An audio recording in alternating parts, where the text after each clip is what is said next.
2007 সালে ভারতকে হারানোর যে স্বাদ পায় বাংলাদেশ, তা হয়তো হাবিবুল বাশার সুমন তার ক্যারিয়ারের সেরা জয় হিসেবে বিবেচনা করবে। সেদিন যে উজ্জ্বল নক্ষত্রের উদয় হয়েছিল বাংলার ক্রিকেটে, তা এখনও জ্বলছে। তবে নিভে গেছে তামিম ইকবালের ক্যারিয়ার। সাকিব আল হাসান আছেন সবার হৃদয়েই।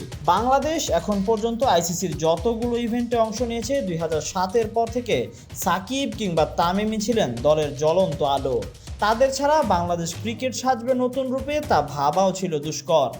তবে বাংলাদেশ ক্রিকেট এই বৃত্ত থেকে বের হয়েছে, এটা যেমন সত্য, তেমনই এটাও সত্য সাকিব তামিম ছাড়া ভারতের বিপক্ষে বাংলাদেশ অচল। 2007 সালে ভারতের বিপক্ষে সাকিব তামিম মুশফিকের অর্ধশতকে জয়ের মুখ দেখেছিল বাংলাদেশ। 2011 সালে 370 রানের টার্গেটেও লড়াকু যেই ইনিংসটা এসেছিল, তাও এসেছিল সাকিব এবং তামিমের ব্যাট থেকেই। 2015 সালে বিতর্কিত কোয়ার্টার ফাইনালে বাংলার ছেলেদের মনোবল ভেঙে দেয় ভারত। সে ম্যাচেও হয়তো ঘুরে দাঁড়ানোর স্বপ্ন দেখেছিল বাংলাদেশ, তবে তা আর হয়নি। শেষ 2019 বিশ্বকাপে বাংলাদেশের হয়ে একাই লড়েছিল সাকিব, তা হয়তো সবারই জানা। ভারতের বিপক্ষে একা লড়াইয়ে ব্যাট হাতে 66 ও বল হাতে 1 উইকেট নিয়ে দলের হয়ে ঢাল ছিলেন তিনিই। তবে সাকিব তামিম বন্ধুত্বে ফাটল ধরার পর হয়তো আর সেভাবে মাতানো হয়নি 22 গজের মাঠ। তবে যখনই তারা এক হয়েছেন, ঘুরে দাঁড়িয়েছেন। তবে এখন আর সে কথা মনে রাখতে চাইবেন না তারা, কারণ তাদের ছাড়া এর আগেও লড়েছে বাংলাদেশ।